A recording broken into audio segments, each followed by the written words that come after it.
안녕하세요. 책 읽는 헬레네입니다. 예전에는 치아가 손실되면 틀니를 착용하는 분들이 많았습니다. 요즘은 임플란트가 그 자리를 대신하고 있는데요. 나이가 지긋한 어르신뿐만 아니라 젊은 층에서도 임플란트를 하는 경우가 많습니다. 그 이유는 치과에서 너무 쉽게 이를 빼기 때문입니다. 기본적인 충치 치료로 어려울 때 신경 치료를 하게 되는데 그 과정을 생략한 채 곧장 치아를 발치하고 임플란트를 하는 게 치과 입장에서는 더 쉽고 이익이 됩니다. 또한 기본 충치 치료를 하더라도 옛날처럼 아말감 충전을 하는 치과는 찾아보기 힘듭니다. 어느 치과를 가든 모두 금, 인레이로 치료를 하는데요.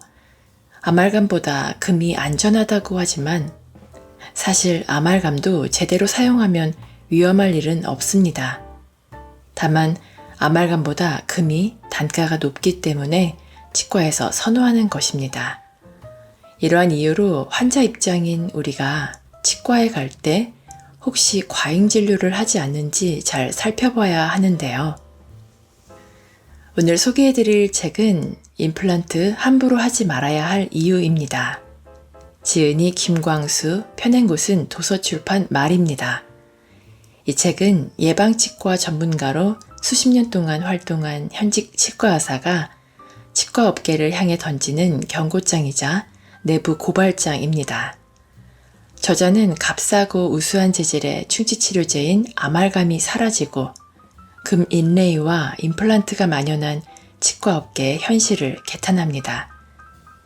개인병원 은퇴 후 현재 건강검진 치과의로 일하고 있는 저자는 이 책에서 오늘날 일부 타락하고 상업화되고 과잉진료가 판치는 치과계에 경종을 울리고 경제적으로 힘든 사람도 떳떳하게 치과 치료를 받을 수 있게 하는데 도움이 되었으면 좋겠다라는 견해를 밝혔는데요.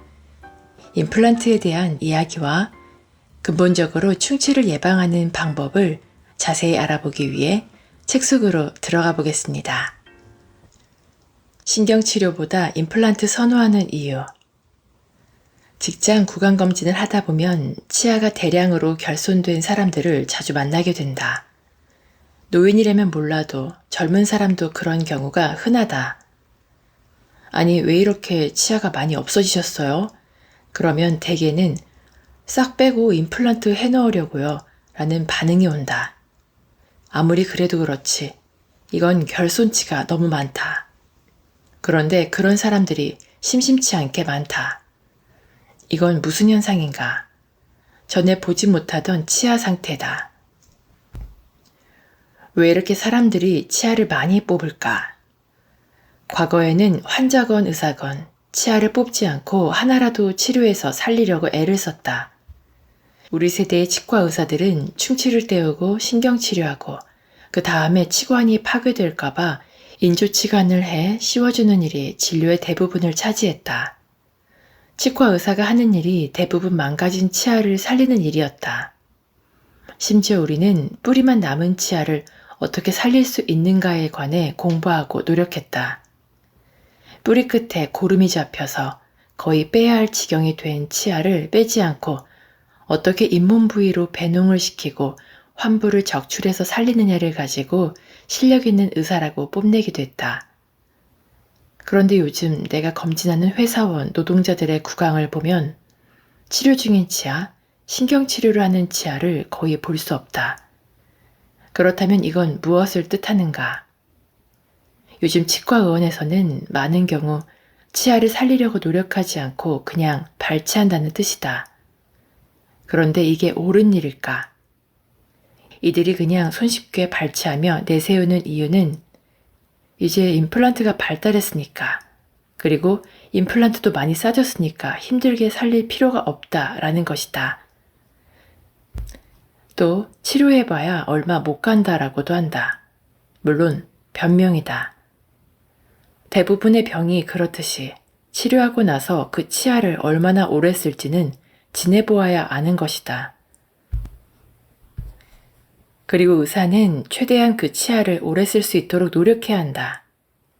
그런데도 치료해봐야 얼마 못 쓰니까 뺀다는 것은 일단 성실한 의사, 성실한 진료라고 보기 힘들다.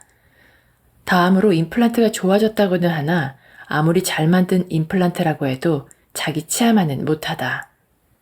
과거에는 임플란트를 심어서 5년 이상 가면 성공이라고 했는데 요즘은 10년 이상 가면 성공이라고 한다. 40세에 임플란트를 했다면 동일한 치아에 80세까지 임플란트를 4번 다시 해야 한다.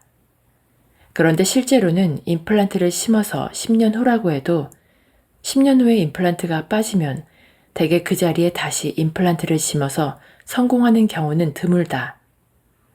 대개는 잇몸뼈가 녹아 흡수되어 버려서 더는 임플란트를 심을 수 없게 된다. 즉, 임플란트를 심으면 된다가 아니라 임플란트라는 것도 대개는 한 자리에 한 번으로 끝나는 것이다. 그렇다면 대답은 자명하다. 가능한 한 자기 치아를 살려서 5년이든 10년이든 20년이든 더 써야 한다. 그러면 치과 의사들은 왜 살릴 수 있는 치아를 다 뽑을까? 그건 한마디로 돈 때문이다. 치료해서 살리려면 힘만 들고 돈도 못 버니까 이 뽑고 임플란트로 수입을 올리려 하는 것이다. 간혹 나도 힘들게 치료를 했으나 치아를 오래 못 쓰게 되는 예도 있다. 그럴 때는 힘들게 치료한 나도 입장이 곤란해지고 환자도 불만일 수 있다. 열심히 여러 번씩 신경치료를 하고 금리를 60만 원 들여서 씌웠는데 그게 결국은 실패를 하는 경우도 있다. 그러니 신경치료하지 않고 그냥 쑥쑥 뽑는 요즘의 젊은 치과 의사들은 편하기도 하겠다. 요즘 의사들은 신경치료를 잘 안 한다. 어떻게 하느냐? 그건 매일매일 내가 검진하는 피검자들의 입안을 보면 알 수 있다. 신경치료 중인 사람이 거의 없다. 반면에 임플란트 치료 중인 사람은 너무 많다. 나는 환자들에게 치아를 살려준다는 치과를 찾아가세요라고 말한다.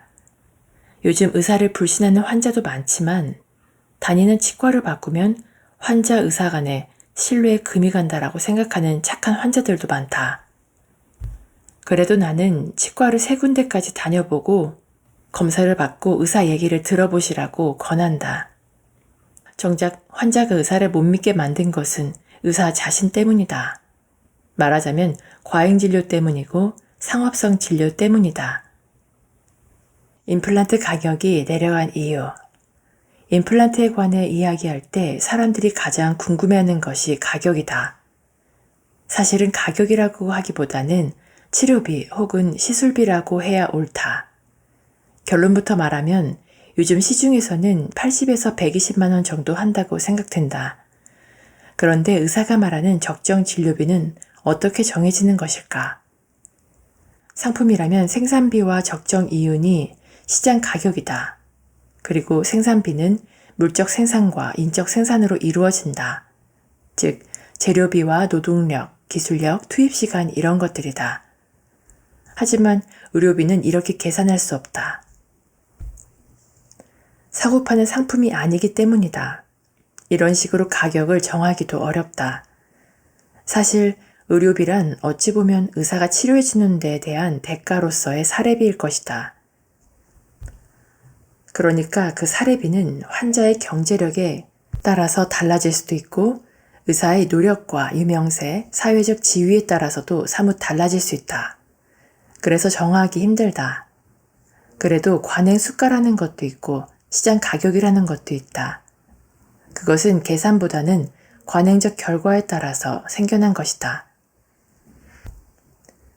일본 속담에 약사는 10배 남겨 먹고 의사는 100배 남겨 먹는다라는 얘기가 있다고 한다.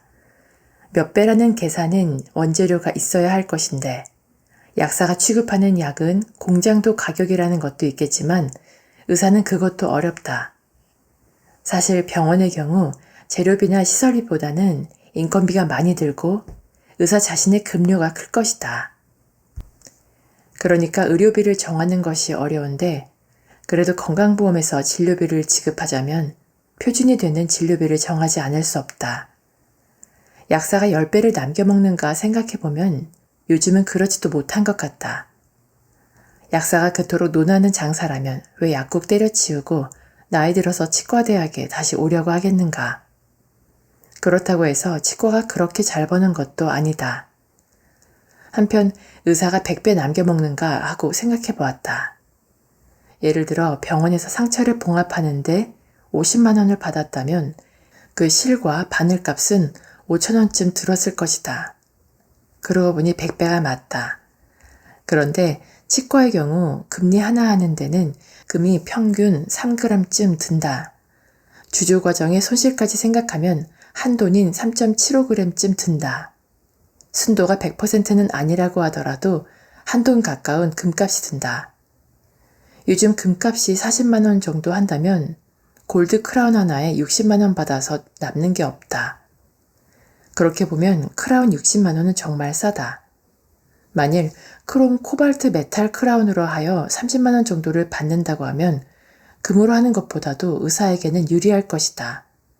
그런데 그건 환자들이 원치 않는다. 일종의 사치풍조 때문이다.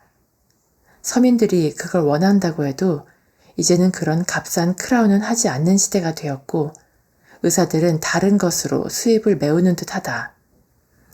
임플란트 값은 최근 들어서 급격히 싸졌다. 임플란트 가격이 급격히 싸진 것은 기술 발전 때문이다. 그것은 컴퓨터나 메모리 칩의 가격이 뚝 떨어진 것과 같다. 그런데 임플란트 값이 급격히 떨어진 것은 재료비나 원자재 값의 저하 때문이기도 하지만 거기에 더하여 임플란트 대중화가 가장 큰 요인인 듯하다. 임플란트 자재값도 떨어지고 파노라마나 CT 장비값도 많이 싸졌다. 그리고 무엇보다도 임플란트가 과거에는 특수한 전문가만 할 수 있었는데 이제는 웬만한 치과에서는 다 할 수 있는 시술이 되었기 때문일 것이다. 10년 전에 250에서 450만 원이었는데 지금은 100만 원 내외라 하니 많이 대중화된 것이다. 우리나라는 세계에서 임플란트 시술을 가장 잘하는 나라다. 미국 의사들이 우리나라 의사보다 잘 못하면서도 값은 매우 비싸다. 그래서 미국에서는 부자들만 시술을 받는다. 유럽의 의사들이 치료한 것을 가끔 보아도 우리나라 의사들의 시술보다 못한 것이 많다.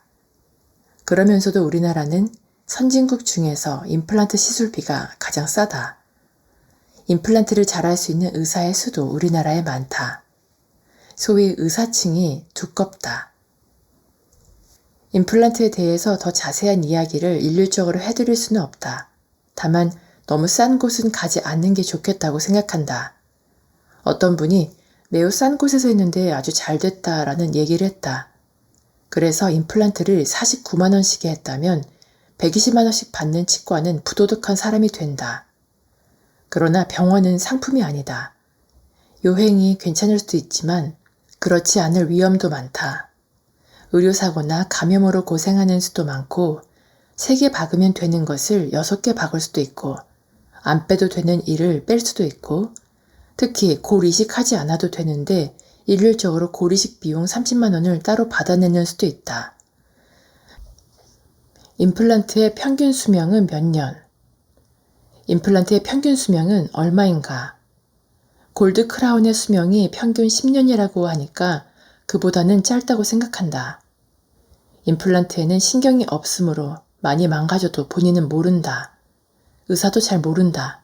그러다가 쑥 빠진다. 임플란트가 한 번 망가지면 대개는 다시 2차로 받기 어렵다. 왜냐하면 임플란트 박아야 할 치조골이 거의 없기 때문이다. 원래 임플란트를 붙잡고 있는 잇몸뼈가 녹아서 쑥 빠진 것이기 때문에 그 자리에 다시 박기가 어렵다. 다른 방법도 없다. 그러니까 임플란트가 망가지면 다시 박으면 된다는 생각은 옳지 않다. 다시 박는다고 해도 매우 어렵다. 어렵다는 뜻은 박을 자리가 충분치 않고 매우 약하기 때문에 다시 박아도 오래 못 간다는 뜻이다. 그러면 40세에 임플란트를 박으면 50세에는 어쩔 것인가? 여기에 대한 속 시원한 답은 없다. 그러니 어떻게 해야 하는가? 가능한 한 자기 치아를 오래 써야 한다는 것이다. 일단 좋지 않은 치아를 살리려고 노력해야 한다. 어떤 임플란트 제품이 좋은가? 외제가 좋을까? 그것은 의사의 취향이다. 나름 독일제나 미국의 특수회사 것이 비쌀 수는 있다. 임플란트 제품은 우리나라에서도 매우 많이 나오고 외제도 많다. 수십 가지가 아니라 수백 가지다. 이게 너무 종류가 많은 것이 문제가 된다. 제품이 많고 재료의 발전이 너무 빠르다 보니 제품 간에 호환이 잘 안 된다. 가끔 치과 의사 본인이 3년 전에 박은 임플란트에 나사가 빠져서 다시 수리를 해주려고 해도 어려울 때가 있다. 임플란트 제품을 만든 제작회사의 이름을 알아야 그것에 맞는 기구를 사용할 수가 있는데 이제는 그 나사를 구할 수 없거나 드라이버가 맞는 것이 없을 수도 있다. 또 치과가 이사를 가거나 원장이 바뀐 경우에는 거의 불가능하다. 즉, 제품은 무난한 것이 좋고 그 치과에서 권하는 것이면 된다는 것이다. 제품이 중요한 것이 아니고 시술의 성실성과 신뢰도가 중요한 것이다. 싼 것만 찾아다녀도 안 좋지만 유명 제품만 고집할 일도 아니다. 중요한 치아가 한두 개 결손되면 임플란트를 해서 더 이상의 다른 치아에 대한 악영향을 막아야 한다. 치아가 결손된 채 방치하면 다른 인접치나 대합치가 급속히 나빠지기 때문이다. 이 경우는 정말 고마운 임플란트가 될 수 있다. 그런데 서너 개 이상 결손되면 임플란트를 안 해놓을 수 없는데 그때는 치조골 소실도 심하고 임플란트가 받는 자체의 부담도 크기 때문에 임플란트를 오래 쓰지 못하게 된다. 비싼 의사나 비싼 제품과는 관계없는 일이다. 그러니 나중에 한꺼번에 싹 한다는 태도는 매우 좋지 못하다. 벽돌 한두 장이 빠졌을 때 메우는 것이 좋다. 담장이 허물어지면 정말 큰 손해가 되기 때문이다. 임플란트를 하지 않는 것이 중요하다. 지금까지 구강 진료와 구강 검진을 하면서 여러 가지 이야기를 했다. 특히 상업성 진료에 관하여 상당히 심한 말을 했는데 혹시 상처를 입었거나 불쾌했던 치과 의사분이 있다면 사과드린다. 내가 말하려는 것의 요지는 무엇인가? 자기 치아를 보존해서 임플란트까지 가지 말아야 한다는 것이다. 임플란트까지 가는 데는 아래의 여러 단계를 거친다. 역순으로 살펴보면 아래와 같다. 첫째, 임플란트는 왜 하는가? 치아가 빠졌기 때문에 하는 것이다. 둘째, 치아는 왜 빠지는가? 두 가지 원인이다. 충치가 심해서 빠지고 뿌리 잇몸이 약해서 빠진다. 즉 모든 종류의 치과 질환은 충치와 잇몸병 이 두 가지다. 셋째, 충치가 생기더라도 방치하지 말고 바로바로 치료하고 혹시 신경까지 상하더라도 열심히 신경치료를 해서 상한 이를 살리고 크라운을 씌워야 한다. 돈이 들지만 그래도 임플란트보다는 훨씬 낫다. 넷째, 더 나아가 충치치료나 신경치료를 열심히 받는 것보다는 처음부터 충치가 생기지 않도록 하는 것이 중요하다. 특히 잇몸병은 별다른 치료가 없고 예방이 중요한데 올바른 이솔질을 꾸준히 실천해야 한다. 치료하면 된다는 생각은 잘못된 생각이다. 임플란트도 그렇지만 크라운이나 금 인레이, 아말감도 수명이란 것이 있다. 또 치과 의사가 항상 잘한다고 볼 수도 없다. 크라운이나 브릿지의 평균 수명은 10년 내외다. 환자는 돈을 들여 치료하고 치료가 다 되었다고 생각하더라도 과학은 그게 아니다. 환자는 잘 모르지만 우리는 평균 10년밖에 못 쓸 거라는 사실을 안다. 아말감이나 인레이는 더 오래 간다고 하더라도 수십 년 내에 망가지고 그보다 더 일찍 망가지는 경우도 많다. 일부분만 때우는 아말감이나 금 인레이가 치아를 전부 덮어 씌우는 크라운이나 브릿지보다 더 오래가는 것은 무슨 이유일까? 그만큼 치질의 손상이 적었을 때 치료했기 때문이다. 이미 범랑질은 보석 같은 것이고 치아의 1차 방어선이 가장 강한 곳이라고 말했다. 즉, 어떻게 하면 범랑질을 가능한 오래 보존하느냐가 중요하다는 것이다. 가능한 한 예방이 중요하고 가능한 한 조기 발견, 조기 치료가 중요하다.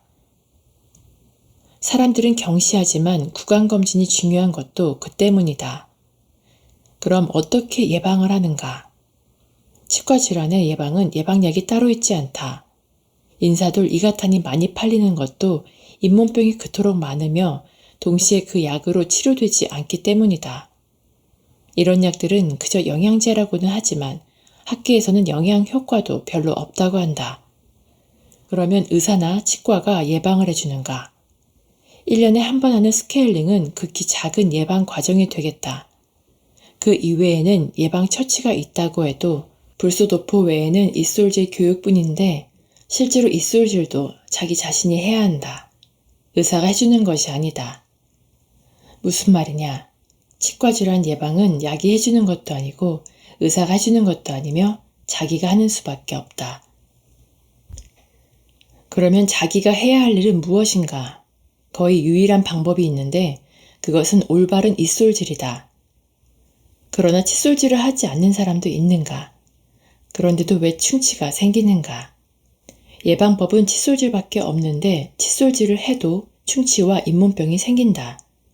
그럼 무엇이 문제란 말인가? 입술질이 어떻게 잘못되었다는 말인가? 입술질은 우선 치아보다는 잇몸을 위주로 닦아주어야 한다. 매일 정성스럽게 골고루 닦아주어야 한다. 밤에 자기 전에 회전법으로 골고루 4분 이상 닦아주어야 한다. 이 회전법은 연습이 필요하다. 그래서 치과에서는 5주간 입술질 교육 프로그램이라는 것도 한다. 물론 돈이 든다.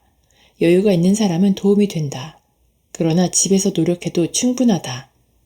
매일 자기 전에 연습해서 6개월은 꾸준히 노력해야 한다. 충치를 예방하려면 회전법 입술질. 재미없겠지만 약간 교과서적인 얘기가 필요하다. 충치는 왜 생기는가? 첫째, 치아 표면에 세균이 당분이나 음식물 찌꺼기를 분해하면 거기서 산성분이 발생한다. 둘째, 이 유산이 치아 표면의 끈적끈적한 세균막 속에 덮여 있으면서 단단한 범랑질을 녹인다. 하루 이틀 만에 일어나는 일은 아니고 수년 혹은 수십 년 동안에 유산이 서서히 범랑질을 녹이는 것이다. 비바람이 오랜 세월 바위를 허무는 것과 같다. 그래서 당분 섭취를 제한하는 것이 충치 예방에서 중요하다고 한다. 그건 맞는 말이다. 그러나 일상생활에서 당분 섭취 제한이 쉽게 되는 것은 아니다. 물론 체질이나 식습관의 차이도 영향을 많이 준다. 이 세균의 제거는 약으로 잘 되지 않는다. 세균은 우리 입안에서 함께 살고 있기 때문이다. 억지로 제거해서도 안 된다. 이 세균을 약품으로 제거하면 또 다른 균이 침범해 와서 입안에 많은 염증을 일으킨다. 이렇게 뮤탄스 균은 다른 균의 침입을 막아주는 역할도 한다. 어찌 보면 이로운 균인데 이놈이 충치를 유발하는 것이 문제다.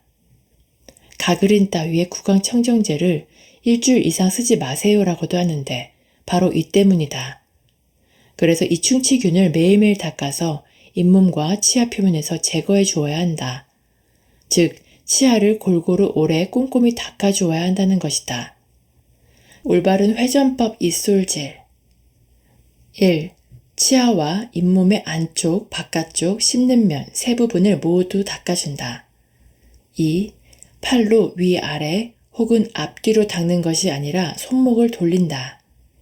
3.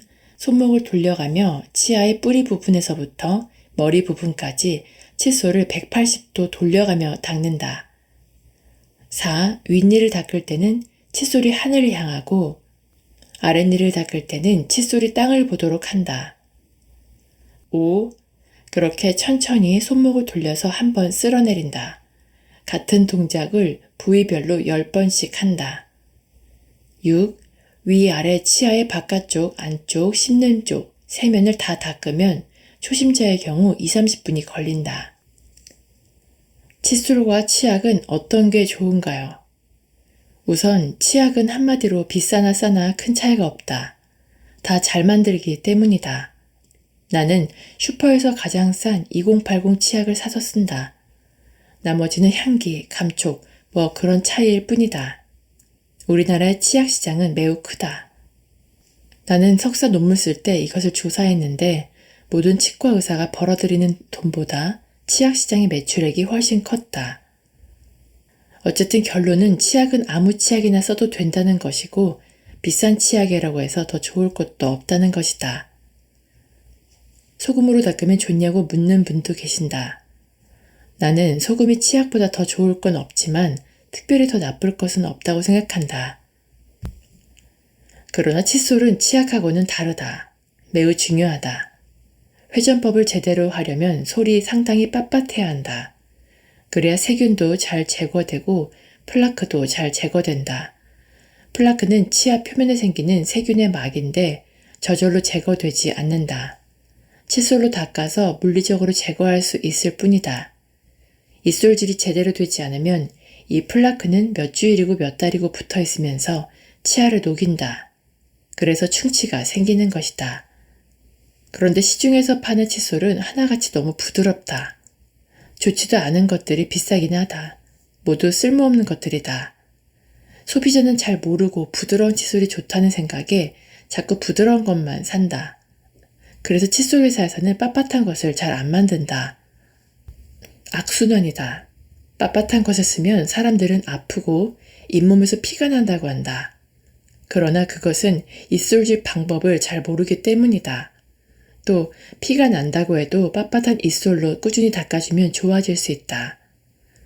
어쨌든 현재는 누구라도 빳빳한 칫솔을 구할 수 없다는 게 가장 큰 문제다. 수십 년 전에 LG 생활건강이 만드는 777 칫솔이라는 매우 싼 칫솔이 있었는데 이것이 비교적 솔이 빳빳해서 환자들에게 권해왔다. 하지만 쉽게 구할 수가 없었다. 그런데 한 페이스북 친구가 쿠팡 사이트에 가면 있다고 알려줬다. 치실은 이론적으로 볼 때 필요한 것이다.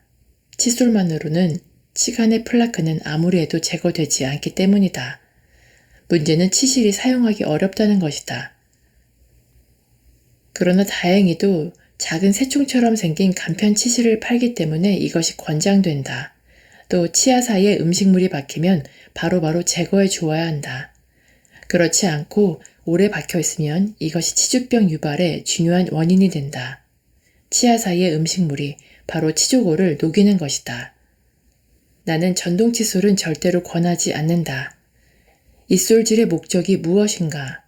치아에 붙은 세균과 잇몸에 붙은 세균을 제거하는 것이다. 이 중에서도 잇몸에 붙은 세균이 치주병의 주범이다. 그런데 전동 칫솔은 치아에 붙은 세균만 제거해준다. 잇몸에 붙은 세균은 전혀 관심 밖이다. 마지막으로 물총이 있는데 워터픽이라고 한다. 이는 특히 임플란트 사용자에게 효과적이다. 입술질을 충분히 한 연후에 사용하면 좋다. 그러나 입술질 대신에 워터픽만 믿으면 안 된다. 워터픽은 어디까지나 보조 수단이다. 워터픽은 배터리용이 아니라 직접 전기 플러그에 꽂아 쓰는 것이 힘이 좋다. 한번 빠진 이는 다시 나오지 않습니다. 우리 모두의 치아 하나하나가 다 소중합니다. 치과에 가지 않고 건강하게 치아를 관리하면 참 좋겠지만 치료를 해야 하는 경우가 생깁니다.